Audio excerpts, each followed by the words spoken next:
Getup scene గారు ఎట్టా ఉన్నారు? బాగున్నాను సూపర్. నేను ఈరోజు యాంకర్గా చేద్దాం అనుకుంటున్నానండి. ఆ, చెప్పండి సార్. మీరు నన్ను ఇంకొకసారి సార్ అని పిలిచారనుకోండి, ఆ. నేను వెళ్ళిపోతాను.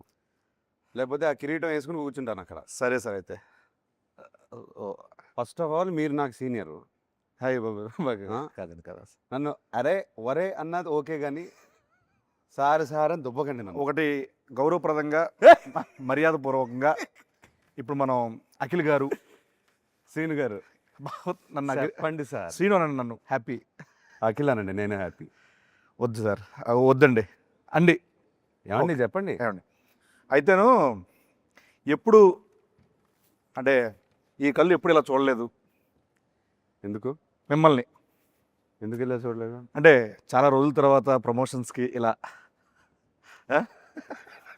ఏ సైడ్? సో అంటే ట్విట్టర్లో కూడా చాలా చాలా అర్థమైంది, చాలా సాఫ్ట్గా అడుగుతున్నారు మా వాళ్ళు. అర్థమైంది.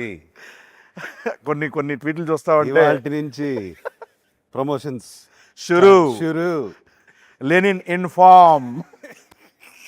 ఆయన చూసా. క్రికెట్లోనూ ఫామే, చూసారండి ప్రమోషన్లో ఎంత ఫామే. ఎంత సైలెంట్గా వేసేస్తున్నాడు నన్ను. అఖిల్ గారు చెప్పండి, ఈ సినిమాలో మామూలుగా సార్ నాకు ఎందుకు మిగతా వాళ్ళు కూడా ఉంటే బాగుంటుంది అనిపిస్తుంది బ్యూటిఫుల్గా ఉంటుంది కదండి. బ్యూటిఫుల్ అంటే గుర్తొచ్చిందండి, బ్యూటిఫుల్ భాగ్య గారిని పిలిస్తే బాగుంటుంది అనిపిస్తుంది. భాగ్య భాగ్యశ్రీని భాగ్య అంటున్నావు. భాగ్య గారు అన్నాను, గారు అన్నాను కదండి. ఫ్రెండ్స్ అయిపోయారు మీరు. అయిపోయి భాగ్యశ్రీ అంటే మా పక్కనే. Yes, the beautiful Bhagyashree. Bhagyashree గారు డెఫినెట్గా ఈ సినిమాకి ప్రతి ఫ్రేమ్లో ఒక ఒక 10 మంది ఉంటారు. అవునండి. మనం ఎవ్రీ డే షూట్ చేసినప్పుడు ఎంతమంది ఉండేవారు? అంటే బేసిక్ చెప్పాలంటే ఇప్పుడు మా ఎలక్షన్లు పెట్టాలంటే మనం సెట్కి వచ్చి పెట్టుకోవచ్చు. సరిపోద్ది. అక్కడే ఉన్నారు 50 ఓట్లు అక్కడే దొరికేస్తారు. అక్కడే ఉన్నారు చాలా మంది. సో సచ్చే అంటే హ్యూజ్ ఇది ఎస్ భారీ సెట్లు, ఎస్ అంతమంది ఆర్టిస్టులు ఎస్ దాని మధ్య చేస్తూ ఉంటే రోజు పండగలా ఉండేది. చాలా చాలా ఎంజాయ్ చేస్తూ పనిచేసాం. అవునండి. అండ్ ఐ థింక్ కొంచెం లెంత్ అంటే షూటింగ్ లెంత్ ఎక్కువ ఉన్నా వి ఎంజాయ్డ్ ఎవ్రీ డే. కాదండి ఇప్పుడు సార్ నాగార్జున సార్ చెప్పారు కదా, ఏంటి? ఇది మా భారత్ అని చెప్పి అన్నారు. అది నేనన్నాను. ఓ మీరు అన్నారు కదా, సారీ. నేను అంటే ఒక్కోసారి కన్ఫ్యూజ్ అవుతుంటాను. అది నేను ఫ్లోలో ఏదో అనేసాను, అది న్యాచురల్గానే వచ్చింది. ఓకే, అంటే చాలా పెద్ద స్టేట్మెంట్ అండి అది. డిస్క్రైబ్ చేయండి దాన్ని ఎలా. ఏం లేదు, నాట్ మై మన డైరెక్టర్ నందు తను ఆ రామాపురం ఊరి నుంచి వచ్చి అక్కడ ఆ రామాపురంలోనే ఒక చెట్టు కింద ఏదో కథ రాస్తాడు. ఆ కథ ఏమో మహాభారతంలో తయారైంది. ఒక హీరో ఒక హీరోయిన్ గురించి ఒక 2-3 క్యారెక్టర్లు కాదు, ఒక 10-15 క్యారెక్టర్ని లేయర్స్లో యాడ్ చేసి, అవునండి, కురుక్షేత్రము ఇది అది అన్నీ యాడ్ చేసేసి, అంటే one of a kind story ఇది. హలో, బాగున్నారా? బాగుందండి. ఆయన రండి కూర్చోండి, ఎంట్రీ చేయండి. నేను సాంగ్ మాత్రం రెస్పాన్స్ అన్నా ఎత్తిపోయింది. కూర్చోండి అన్నా.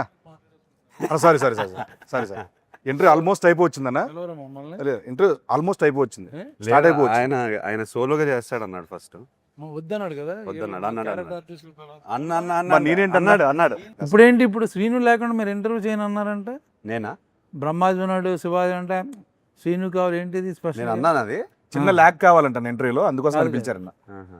విన్నాను నిజంగా. విన్నారా?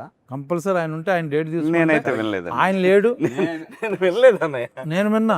ఎందుకంటే గెటప్ శ్రీను లేకుండా నేను అదిగో సినిమా అవలేకపోతున్నాను. యాక్చువల్లీ మన సినిమా చేయనన్నారు. నెక్స్ట్ సినిమా కూడా గెటప్ సీన్ కావాలి, కమింగ్ 10 సినిమాస్ సైన్ చేపిస్తున్నారన్న. పెన్ పేపర్ కూడా వచ్చింది దగ్గర. నేను మొన్న ఫ్రీ చేస్తారని అడిగా, శ్రీను గారు లేరండి అంటే, శివాజీ గారు బ్రహ్మాజీ గారు ఉన్నారు అన్నారు, శ్రీను గారు లేరండి. ఆయన యాంకర్ అండి దీనికి. ఆయన షూటింగ్ చేసుకుంటున్నాడు. సెంటర్ లో ఆయనే కూర్చున్నారు కదా. యాంకర్ అన్న ప్లీజ్ కాసేపు సీను మీరు వదలరు కాబట్టి, యాంకర్ కాబట్టి ఒక్కసారి వదిలేండి నన్ను ప్లీజ్.